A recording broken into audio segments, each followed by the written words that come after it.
இன்றைக்கி நம்ம முருங்கைக்காய் பொரியல் எப்படி பண்ணலான்னு பார்க்கலாம். அதுக்கு தேவையான பொருட்கள் என்னென்னு பார்த்துடலாம்.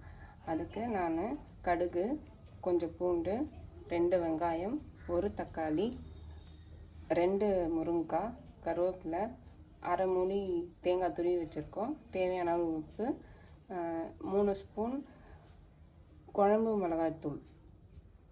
வாங்க சமைக்க போகலாம். கடையை வச்சிடலாம். கடாய் சூடானதும் தேவையான அளவு எண்ணெய் ஊற்றிக்கலாம். எண்ணெய் நல்லா காஞ்சதும் கடுகு போட்டுக்கலாம்.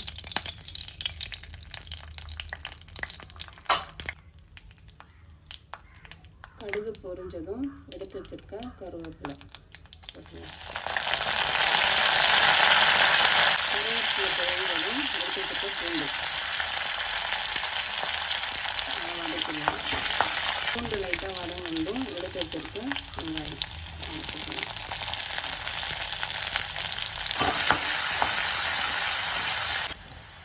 வெங்காயம் லைட்டாக வதங்கணும், அது கூட நான் உப்பு சேர்த்துக்கலாம். வதங்கணும் நம்ம எடுத்து வச்சிருக்க தக்காளி போட்டுக்கலாம். தக்காளி நல்லா வதங்கணும் நம்ம எடுத்து வச்சிருக்க முருங்கைக்காயை போட்டுக்கலாம்.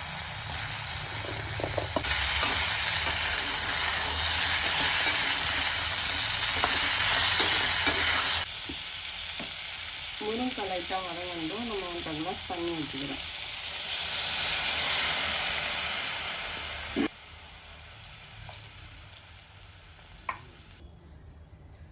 இப்போ நம்ம காரத்துக்கு தேவையான அளவு குழம்பு மிளகாத்தூள் போட்டுக்கலாம். நான் இங்கே 3 ஸ்பூன் போடுறேன்.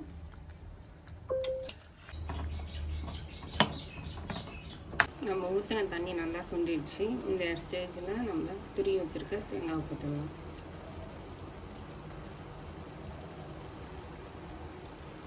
தேங்காய் போட்டு நல்லா கிளறி விட்டுட்டு கொஞ்சம் வதங்கணும் இறக்கிடலாம். சுவையான முருங்கைக்காய் பொரியல் ரெடி.